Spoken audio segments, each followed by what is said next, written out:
Everyone guys তো কেমন আছো? আশা করি সবাই ভালো আছো। আমি অনেক ভালো আছি। আজ সকাল সকাল ঘুম থেকে উঠে চলে এলাম ছাদে, কারণ আজ ছিল আমার ফার্স্ট এক্সাম। কারণ 12 আমি দেবো, এইচএস দেবো, তার জন্য আজকে ফার্স্ট এক্সাম। ঠিক আছে, তার জন্য আমি সকাল সকাল ঘুম থেকে উঠে গেছি। তো এরপর আমি চান টান করবো, খাওয়া দাওয়া করবো, তারপর আমি এক্সামে দিতে যাবো। তো কাল ছিল মাধ্যমিক এক্সামের লাস্ট দিন, আর আজ ছিল আমাদের এইচএসের এক্সাম প্রথম দিন। তো দেখতে পাচ্ছ সকাল সকাল ঘুম থেকে উঠে ছাদে চলে এসেছি, দেখতে পাচ্ছ। তো চলো এবার চান টান করবো, তারপর আবার তোমার সঙ্গে দেখা হবে। চলো, দেখতে পাচ্ছ এখন কটা বাজে, দেখতে পাচ্ছ। ফাইনালি আমি রেডি হয়ে চলে এসেছি। আর আজ আমার ফার্স্ট এক্সাম, ঠিক আছে।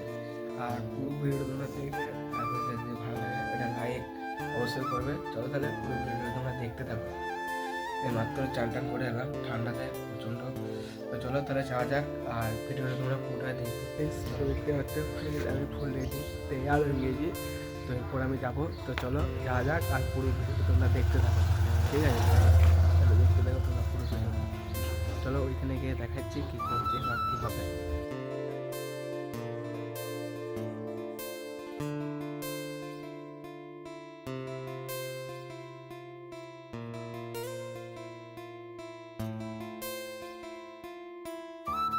হ্যাঁ গাইস, তারপরে ফাইনালি অনেকক্ষণ পর আমি ঠান্ডায় কাঁপতে কাঁপতে স্কুলের সামনে আর কি পৌঁছে যাই। চলো তাহলে তোমাদেরকে স্কুলটা দেখাই। হ্যাঁ গাইস, এই স্কুলটা খণ্ডগ্রামের দাসপুর। তো এটা একটি মাদ্রাসা স্কুল বেটে। তো খণ্ডগ্রাম আমাদের সেন্টার পড়েছে। তো চলো আজকে এতটুকুই, আবার নেক্সট ভিডিও দেখা হবে পরীক্ষার পর, আর তোমার সঙ্গে দেখা হবে। চলো বাই, টাটা।